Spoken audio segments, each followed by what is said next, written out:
Now, when you're tamping, you'll notice along the edge here how this is compacted a little bit more than this. You want to compact it all the way through, but lightly in the middle, and then more aggressively on the outside. And so the reason being is because this needs to hold together, and that's the importance of that layer of it. And this needs to be more insulative, so you don't want it to be packed as tight. The tighter the pack on that, the lower the insulation value. And so that's one of the trade-offs with the block. So now where's my cubic foot? Oh, it's on the scale over there. Let me walk over here and I'll share something on this as well. My engineer needed to know how much does this weigh, because they were designing my trusses and rafters. This isn't fiberglass. And so this 1 cubic foot cast in place a couple of weeks ago is about 19 pounds.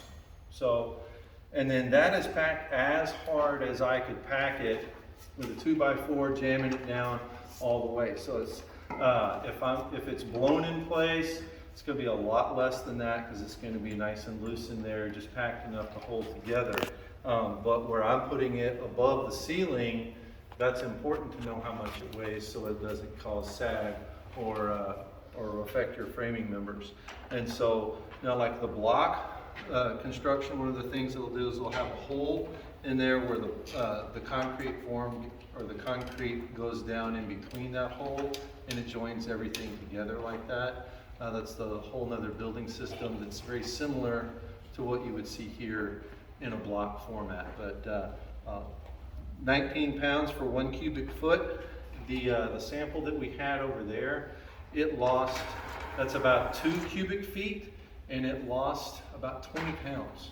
So there was probably about 10 pounds of moisture in here that was lost from start to finish as this cured. And so that's always important to know. So now you can answer those questions from your engineer. And if you're ever doing anything where you need to put together samples, just let me know if they've got questions and I don't know. I had to mix up a batch. That was before I had the mixer. And so I was in the bucket of the Bobcat doing it all by, my hands were cramping up at the end. And so, you know, if you need to mix up a batch to answer some questions, to do the laboratory, experimental, cook in the kitchen type stuff, let me know. It's also fun for me too. And then I learn and we all collaborate. And so that's what those are for. And so let's go back over here and make our formed up wall section as many as we want to go, and then we'll make up little decorative arts and crafts things with the rest of our, remember this is loose in here, so just kind of hold it as you go in, and then this is the part where the volunteers come in and put it in there. So this is hands-on, put your hands on it. Yep. And so Empress is putting this in here. This would be, if you're working a cast-in-place project, this would be done with buckets, you know, those Gorilla buckets that are flexible and have the handles on them. This is one of the things that you can do. And then you'll want to go in there at about 4-inch. So I can get 2 people in here, just loading it in there, and then in about a 4-inch rise. And then press it down in the middle and then tamp it on the edges. Keep it in mind that this one is loose. Hey Ray, this is Deborah and Gary. Hi, I'm Ray. And they were just driving down the road and saw the sign. We got somebody from the side. All right. They're like, what are they doing? This is going to be a lot of fun, or really weird, or both.